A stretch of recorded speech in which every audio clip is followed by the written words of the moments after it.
Hello students.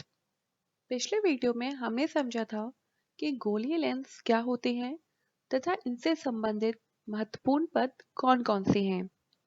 आज इस video में हम समझेंगे कि गोलीय लेंस द्वारा वस्तु का प्रतिबिंब किस प्रकार बनता है, यानी image formation by spherical lenses. प्रतिबिंब की स्थिति को जानने के लिए हमें प्रकाश किरणें किस प्रकार अपवर्तित होती हैं ये जान लेना आवश्यक है।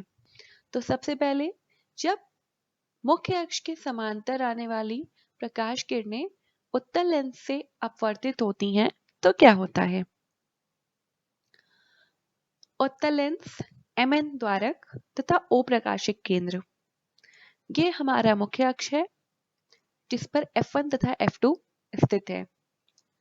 अब मुख्य अक्ष के समांतर प्रकाश किरण आती है, लेंस से अपवर्तन के बाद फोकस से गुजरती है, यानी उत्तल लेंस में मुख्य अक्ष के समांतर आने वाली प्रकाश किरण अपवर्तन के पश्चात द्वितीय मुख्य फोकस F2 से होकर गुजरेगी।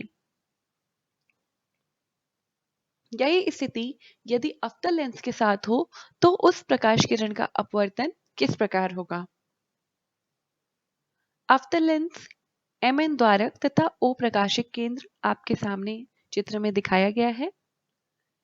यह लेंस का मुख्य अक्ष है तथा मुख्य अक्ष के समांतर प्रकाश किरण आती है और बाहर की ओर फैल जाती है। यदि हम इस अपवर्तित किरण को पीछे की ओर बढ़ाएं तो वो मुख्य अक्ष के एक बिंदु पर मिलती है और यह बिंदु ही F1 है।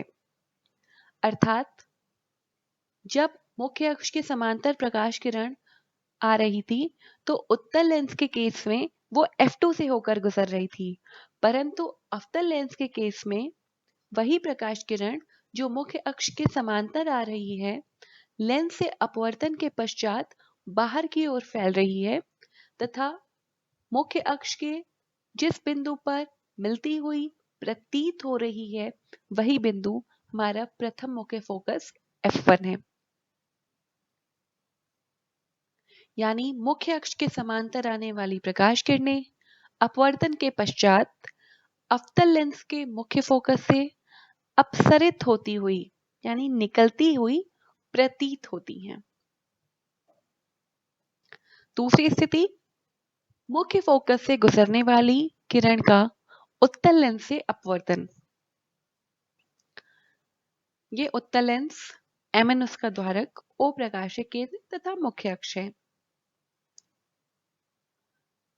जब फोकस से गुजरती हुई प्रकाश किरण लेंस पर आपतित होती है तो अपवर्तन के पश्चात मुख्य अक्ष के समांतर हो जाती है, यानी मुख्य फोकस से गुजरने वाली किरण उत्तल लेंस से अपवर्तन के बाद मुख्य अक्ष के समांतर हो जाती है। यही स्थिति अवतल लेंस में हो तो प्रकाश किरण का अपवर्तन किस प्रकार होगा, आइए जानते हैं। अवतल लेंस Mn, O प्रकाशिक केंद्र तथा मुख्य अक्ष।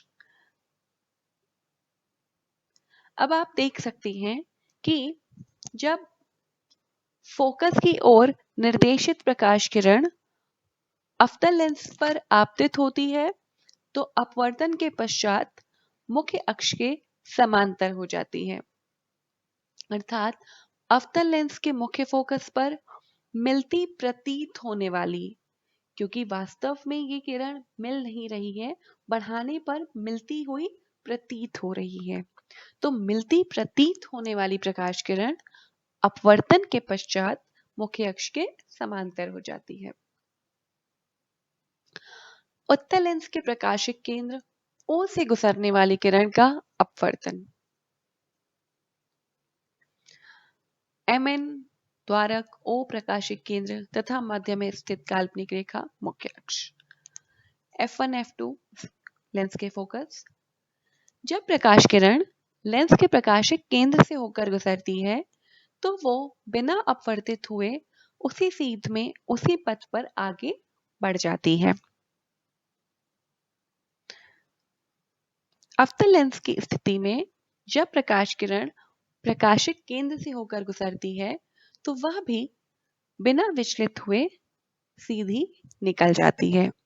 अर्थात इस स्थिति में अवतल तथा उत्तल लेंस में दोनों ही में ही समान स्थितियां उत्पन्न होती हैं एवं प्रकाश किरण अपने पथ से विचलित नहीं होती है।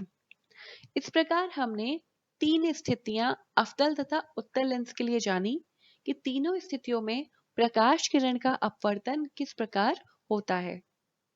अब किसी वस्तु का लेंस के सामने प्रतिबिंब किस प्रकार बनता है तथा उस प्रतिबिंब की स्थिति, आकार एवं प्रकृति क्या होगी, इसको जानने के लिए वह वस्तु बिंदु बिंब की भांति मानी जाती है।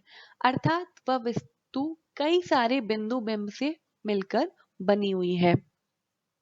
हर बिंदु से अनेक प्रकाश किरणें निकलती हैं तथा उन अनेक प्रकाश किरणों में से यदि हम दो प्रकाश किरणें ले लें एवं उन दोनों प्रकाश किरणों के कटान बिंदु को देखें तो उस कटान बिंदु पर हमें वस्तु का प्रतिबिंब प्राप्त होता है। जो दो प्रकाश किरणें हम लेंगे वो इन्हीं तीन स्थितियों में से कोई भी दो प्रकाश किरणें हो सकती हैं। इन तीनों में से दो प्रकाश किरणें अपवर्तन के पश्चात जिस बिंदु पर मिलती हैं या मिलती हुई प्रतीत होती हैं उसी बिंदु पर उस वस्तु का वास्तविक या आभासी प्रतिबिंब प्राप्त होता है। तो आइए अब हम उत्तल लेंस द्वारा वस्तु का प्रतिबिंब किस प्रकार बनता है यह समझेंगे। तो पहली स्थिति, जब वस्तु अनंत पर हो, अर्थात यदि वस्तु अनंत पर है तो उत्तल लेंस द्वारा उस वस्तु का प्रतिबिंब किस प्रकार प्राप्त होगा। MNO मुख्य अक्ष F1 F2। अब दोनों प्रकाश किरणें समांतर ही आ रही हैं क्योंकि हमें पता है कि जब भी वस्तु अनंत पर होती है तो उससे आने वाली प्रकाश किरणों को समांतर ही लिया जाता है। तो मुख्य अक्ष के समांतर आने वाली प्रकाश किरणें उत्तल लेंस से अपवर्तन के पश्चात किस बिंदु से होकर जाती हैं, F2 से। ये हमने पढ़ा है। तो दोनों ही प्रकाश किरणें F2 से होकर जा रही हैं, यानी इनका कटान बिंदु भी F2 है। अर्थात जो वस्तु अनंत पर स्थित है उसका प्रतिबिंब उत्तल लेंस की स्थिति में F2 पर प्राप्त होता है तथा ये बहुत ही छोटा बिंदु आकार का प्रतिबिंब होगा। उत्तल लेंस में किरणें वास्तव में मिल रही हैं, इस कारण से प्रतिबिंब उल्टा होगा एवं यह प्रतिबिंब वास्तविक भी है। ठीक है, अर्थात दोनों किरणों के वास्तव में मिलने के कारण ये प्रतिबिंब वास्तविक एवं उल्टा होता है। तो प्रतिबिंब की स्थिति फोकस F2 पर, आकार बिंदु आकार तथा प्रकृति वास्तविक एवं उल्टा। ठीक वैसा ही जैसा हमने अवतल दर्पण की स्थिति में पढ़ा था। तो आप देख सकते हैं कि जो स्थिति हमें अवतल दर्पण के लिए प्राप्त हुई वही सेम स्थिति हमें उत्तल लेंस के लिए भी प्राप्त हो रही है। तो अब दूसरी स्थिति पढ़ते हैं, जब वस्तु 2F1 से दूर हो। अब हमने F1 F2 तो समझ लिया था, ये 2F1 क्या है। तो यदि हम F1 से 2 गुनी दूरी ले लें तो वो बिंदु 2F1 कहलाता है। तो F1 के दुगनी दूरी पर प्रकाशिक केंद्र से 2F1 तथा 2F2 भी स्थित है। 2F2 से दूर है तो 2F2 से दूर आप कहीं भी वस्तु को ले सकते हैं। वस्तु को AB एरो द्वारा दिखाया गया है। पहली प्रकाश किरण मुख्य अक्ष के समांतर आती है तथा लेंस से अपवर्तन के पश्चात F2 से होकर जाती है, जो हमने पढ़ा है। दूसरी प्रकाश किरण प्रकाशिक केंद्र O से होकर जाती है, इसलिए बिना विचलित हुए सीधे निकल जाती है और दोनों प्रकाश किरणों का कटान बिंदु हमें प्राप्त होता है और इसी कटान बिंदु पर हमें वस्तु AB का प्रतिबिंब A' तथा B' प्राप्त होता है। हम देख सकते हैं कि A' B' उल्टा है किरणों का वास्तव में मिलना प्रतिबिंब के वास्तविक होने का प्रतीक है। एवं साथ ही यदि हम प्रतिबिंब के आकार या साइज की बात करें तो स्पष्ट तौर पर हमें दिख रहा है कि वस्तु का प्रतिबिंब वस्तु की तुलना में छोटा है। अर्थात इस स्थिति में प्राप्त प्रतिबिंब मुख्य फोकस F2 तथा 2F2 के मध्य स्थित है। आकार वस्तु से छोटा तथा प्रकृति वास्तविक एवं उल्टा। अब तीसरी स्थिति की ओर बढ़ते हैं। जब वस्तु 2F1 पर हो, अर्थात वस्तु 2F1 के ऊपर स्थित है। इसके पहले वाली स्थिति में वस्तु 2F1 से दूर स्थित थी, परंतु इस स्थिति में 2F1 पर स्थित है। इतना काम आपको हर केस में कर लेना है। आपको लेंस बनाना है, mn दिखाना है, O मुख्य अक्ष, फोकस तथा फोकस का दुगना 2F1 2F2 ये आपको हर स्थिति में बना लेना है। उसके पश्चात आपको जो भी स्थिति दी है उस अनुसार आपको वस्तु एवं प्रकाश किरणों का अपवर्तन दिखाना है। तो वस्तु 2F1 पर है, इसलिए हमने 2F1 के ऊपर ही अपने एरो यानी वस्तु AB को दिखाया है। पहली प्रकाश किरण मुख्य अक्ष के समांतर जाती है तथा अपवर्तन के पश्चात F2 से होकर गुजरती है। देखिए ये लगभग सेम सब में हो रहा है ना, क्योंकि नियम हर स्थिति पर सेम लागू होगा। दूसरी प्रकाश किरण प्रकाशिक केंद्र O से होकर जा रही है, इस कारण से बिना विचलित हुए अपने पथ पर निकल जाती है तथा ये दोनों प्रकाश किरणें जहां पर मिल रही हैं, इनके कटान बिंदु पर हमें वस्तु का प्रतिबिंब प्राप्त हो रहा है। अब हम देख सकते हैं कि वस्तु का प्रतिबिंब 2F2 पर प्राप्त होता है, अर्थात जब वस्तु 2F1 पर होगी तो वस्तु का प्रतिबिंब 2F2 पर प्राप्त होगा। A', B' वास्तविक एवं उल्टा प्रतिबिंब है तथा आकार की बात करें तो हम देख सकते हैं कि जो प्रतिबिंब का आकार है वो वस्तु के आकार के समान है। तो इस प्रकार इस स्थिति में प्राप्त प्रतिबिंब फोकस 2F2 पर, आकार वस्तु के समान तथा प्रकृति वास्तविक एवं उल्टा है। चौथी स्थिति जब वस्तु उत्तल लेंस के 2F1 तथा फोकस F1 के बीच हो। पहले 2F1 से दूर, फिर 2F1 पर तथा अब F1 तथा 2F1 के बीच में, अर्थात वस्तु धीरे धीरे अनंत से लेंस के निकट आ रही है और उस स्थिति में प्रतिबिंब का परिवर्तन हम देख रहे हैं। इतने चित्र से तो हम भली भांति परिचित हो चुके हैं। अब हमने प्रतिबिंब देखने के लिए वस्तु को F1 तथा 2F1 के मध्य स्थित कर दिया है। आप F1 तथा 2F1 के मध्य कहीं भी अपनी वस्तु को प्रदर्शित कर सकते हैं। सेम स्थिति होगी। पहली प्रकाश किरण जो मुख्य अक्ष के समांतर आ रही है वो F2 से होकर जा रही है तथा दूसरी प्रकाश किरण जो प्रकाशिक केंद्र से होकर जा रही है वो बिना विचलित हुए सीधे निकल जा रही है। कटान बिंदु पर प्रतिबिंब बनाएंगे तो हमें प्राप्त होगा कि जो प्रतिबिंब है वो 2F2 से दूर बन रहा है ना, 2F2 से दूर बन रहा है बेटा। और A' B' वास्तविक एवं उल्टा प्रतिबिंब है। साथ ही अगर हम आकार की बात करें तो हम देख सकते हैं कि इस स्थिति में जो प्रतिबिंब प्राप्त हो रहा है उसका आकार वस्तु से बड़ा है ना। तो जब वस्तु F1 तथा 2F1 के मध्य होगी तो उस स्थिति में प्रतिबिंब 2F2 से दूर प्राप्त होगा, जबकि ठीक उल्टी स्थिति लेने पर जब हमने वस्तु को 2F1 से दूर लिया था तो प्रतिबिंब F2 तथा 2F2 के मध्य प्राप्त हुआ था। तो प्रतिबिंब की स्थिति, आकार, प्रकृति हमने समझ ली है। अगली स्थिति लेते हैं। जब वस्तु उत्तल लेंस के फोकस F1 पर हो।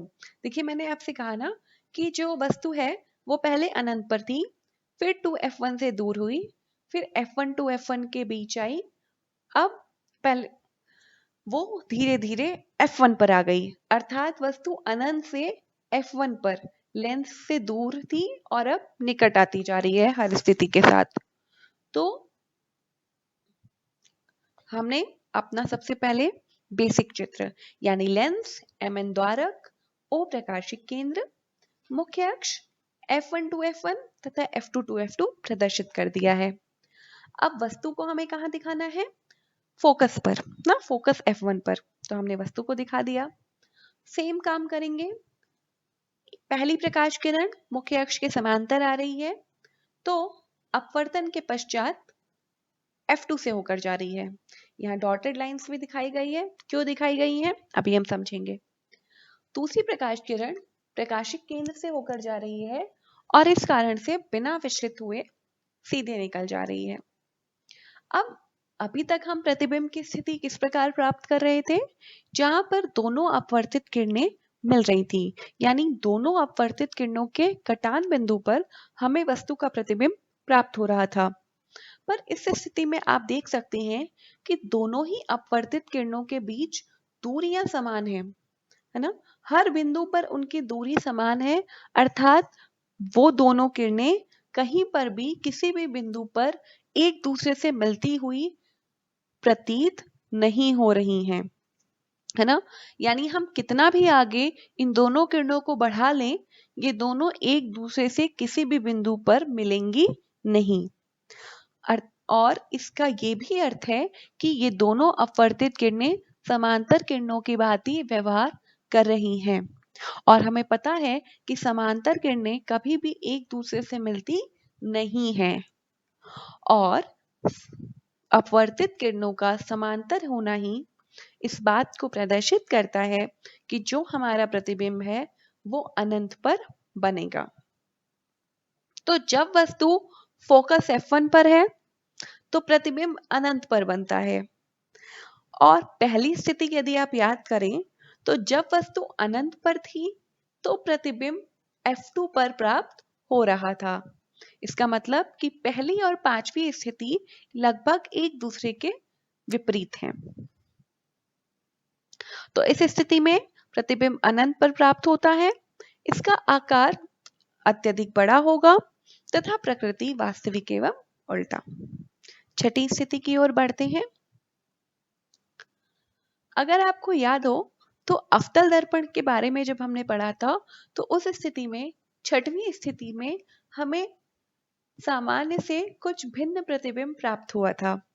तो आइए हम देखते हैं कि क्या उत्तल लेंस में भी कुछ उसी प्रकार की स्थिति उत्पन्न होती है या फिर हमें बाकी स्थितियों की तरह वास्तविक एवं उल्टा प्रतिबिंब ही प्राप्त होता है। तो ये हमारा लेंस, उसका मुख्य अक्ष, फोकस एवं प्रकाशिक केंद्र है। अब हमें वस्तु को F1 तथा O के बीच दिखाना है, तो आप F1 तथा O के बीच कहीं पे भी वस्तु को प्रदर्शित कर सकते हैं। यहाँ पे A भी वस्तु दिखा दी गई है। पहली प्रकाश किरण मुख्य अक्ष के समांतर जा रही है तथा अपवर्तन के बाद F2 से होकर जा रही है। दूसरी प्रकाश किरण प्रकाशिक केंद्र से होकर जा रही है, इसलिए बिना विचलित हुए सीधे निकल जा रही है। अब इस स्थिति में भी दोनों ही अपवर्तित किरणें एक दूसरे से मिल नहीं रही हैं। तो क्या यहाँ पे भी प्रतिबिंब अनंत पर प्राप्त होगा? नहीं, क्योंकि इस स्थिति में यदि आप ध्यान दें तो दोनों अपवर्तित किरणों के बीच का अंतर समान नहीं है। जैसे जैसे वो आगे की ओर बढ़ रही हैं, उनके बीच की दूरी बढ़ती जा रही है। तो क्या इसका मतलब ये हुआ कि यदि हम पीछे की ओर बढ़ें तो उनके बीच की दूरी कम होती जाएगी, और संभव है कि एक बिंदु ऐसा प्राप्त होगा जहां ये दोनों अपवर्तित किरणें एक दूसरे से मिलती हुई प्रतीत होंगी। आइए देखते हैं कुछ इस प्रकार से। तो यदि हम इन दोनों अपवर्तित किरणों को पीछे की ओर बढ़ाएं तो ये एक बिंदु पर मिलती हुई प्रतीत हो रही हैं, और इसी बिंदु पर हमें वस्तु का प्रतिबिंब प्राप्त होगा। यह बिंदु 2F1 से दूर स्थित है तथा इस बिंदु पर हमें वस्तु का आभासी एवं सीधा प्रतिबिंब प्राप्त हो रहा है, जबकि अभी तक पांचों स्थिति में हमें उत्तल लेंस द्वारा हमेशा वास्तविक एवं उल्टा प्रतिबिंब प्राप्त हुआ है। परंतु ये छठवीं एक अपवाद जनक स्थिति है कि इस स्थिति में हमें उत्तल लेंस द्वारा वस्तु का आभासी एवं बड़ा प्रतिबिंब प्राप्त हो रहा है। आभासी, सीधा एवं वस्तु से बड़ा, है ना। तो प्रतिबिंब बिंब की तरफ ही 2f1 से दूर, आकार बड़ा तथा प्रकृति आभासी एवं सीधा। तो इस प्रकार हमने छह स्थितियों में उत्तल लेंस द्वारा किस प्रकार वस्तु का प्रतिबिंब प्राप्त होता है ये जाना। अब इसके कारण हम उत्तल लेंस का उपयोग कहाँ कर सकते हैं ये देखते हैं। तो छठवीं स्थिति के कारण यह स्पष्ट होता है कि यदि हम वस्तु को उत्तल लेंस के सामने रखें तो हमें उसका सीधा, आभासी एवं बड़ा प्रतिबिंब प्राप्त होता है। इस कारण से उत्तल लेंस के कई उपयोग हैं। कैमरा लेंस में, मैग्नीफाइंग ग्लास में जब भी हमें वस्तु का सीधा और बड़ा प्रतिबिंब चाहिए हो तो हम उत्तल लेंस का प्रयोग करते हैं। ग्लासेस फॉर फार साइटेडनेस, यानी दूरदृष्टि दोष के निवारण के लिए जो चश्मे प्रयोग किए जाते हैं उसमें भी उत्तल लेंस के ही उपयोग किए जाते हैं। हमारे नेत्रों में भी जो लेंस लगा होता है प्राकृतिक रूप से वो उत्तल लेंस ही होता है। तो अब उत्तल लेंस के उपयोग को जानने के बाद हम अवतल लेंस द्वारा प्रतिबिंब किस प्रकार बनते हैं ये जानते हैं। तो पहली स्थिति, जब बिंब या वस्तु अनंत पर हो। तो हम देख सकते हैं लेंस Mn, प्रकाशिक केंद्र O, मुख्य अक्ष जिस पर F1 तथा 2f1 स्थित है। मुख्य अक्ष के समांतर आने वाली प्रकाश किरणें लेंस पर आपतित होती हैं तथा अपवर्तन के पश्चात बाहर की ओर फैल जाती हैं। यदि हम इन अपवर्तित किरणों को पीछे की ओर बढ़ाएं तो F1 पर मिलती हुई प्रतीत होती हैं और इसी F1 पर हमें अपना प्रतिबिंब प्राप्त होगा जो कि आभासी प्रतिबिंब होगा, क्योंकि ये किरणें वास्तव में मिल नहीं रही हैं, मिलती हुई प्रतीत हो रही हैं। तो इस प्रकार इस स्थिति में प्राप्त प्रतिबिंब मुख्य फोकस F1 पर स्थित है जिसका आकार अत्यधिक छोटा है एवं प्रकृति आभासी एवं सीधा है ना। बेटा ये तो अभी तक आप समझ ही गए होंगे कि जब भी वस्तु अनंत पर स्थित होती है तो उससे आने वाली किरणें समांतर ही होती हैं। अब दूसरी स्थिति की ओर चलते हैं। जब वस्तु अनंत तथा अवतल लेंस के प्रकाशिक केंद्र के बीच हो। अनंत तथा प्रकाशिक केंद्र के बीच अर्थात लेंस के सामने कहीं भी वस्तु स्थित हो, है ना, क्योंकि अनंत दूरी तो बहुत दूर तक हो गई, यानी जिसका कोई अंत नहीं है। तो प्रकाशिक केंद्र और अनंत के बीच स्थित वस्तु। तो हमने अपनी वस्तु को कुछ इतनी दूरी पर लिया है, आप कहीं पर भी इसको स्थित कर सकते हैं। प्रकाश किरण समांतर जाती है मुख्य अक्ष के, बाहर की ओर निकलती है, पीछे बढ़ाने पर F1 पर प्राप्त होती है। अब दूसरी प्रकाश किरण को हम प्रकाशिक केंद्र से गुजारते हैं जो कि बिना विचलित हुए सीधे निकल जाती है।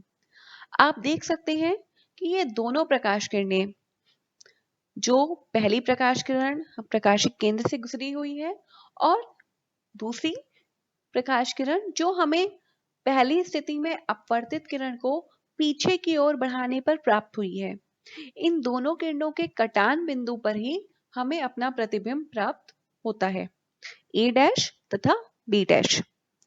आप स्पष्ट तौर पर देख सकते हैं कि ये जो प्रतिबिंब है वो वस्तु की तुलना में बहुत ही छोटा है, साथ ही आभासी एवं सीधा है। तो इस प्रकार प्राप्त प्रतिबिंब मुख्य फोकस F1 तथा O के मध्य स्थित है, आकार में वस्तु से छोटा तथा प्रकृति आभासी तथा सीधा है। तो जहां पे भी हमें किसी वस्तु का छोटा प्रतिबिंब एवं सीधा प्रतिबिंब चाहिए हो, वहां हम अवतल लेंस का उपयोग करते हैं। जैसे कुछ इस तरीके से हमारी नेत्र है, यदि हम उसके सामने अवतल लेंस लगा दें तो जो वस्तु है ना, उसका छोटा प्रतिबिंब हमें प्राप्त हो जाएगा। और इसी कारण से निकट दृष्टि दोष के निवारण के लिए भी अवतल लेंस का उपयोग किया जाता है। टॉर्च में अवतल लेंस का उपयोग हम क्यों करते हैं? क्योंकि अवतल लेंस प्रकाश किरणों को फैला देती है और इस कारण से हम टॉर्च में अवतल लेंस का उपयोग करते हैं। गैलीलियो के दूरदर्शी में भी उन्होंने अवतल लेंस का उपयोग किया था। साथ ही दूरबीन द्वारा दूर स्थित वस्तुओं को जब हम देख पाते हैं तो उसके पीछे भी अवतल लेंस ही कार्य करता है। आखिरी चित्र में आप देख सकते हैं कि झरोखा या पीप होल, आजकल दरवाजों में एक लेंस लगा होता है जिसकी सहायता से हम अपने कमरे के अंदर रहते हुए ही बाहर स्थित व्यक्ति को या वस्तु को आसानी से देख सकते हैं। तो दरवाजे में स्थित वो लेंस भी अवतल लेंस ही होता है जो बाहर स्थित बड़ी वस्तु का हमें छोटा प्रतिबिंब देता है।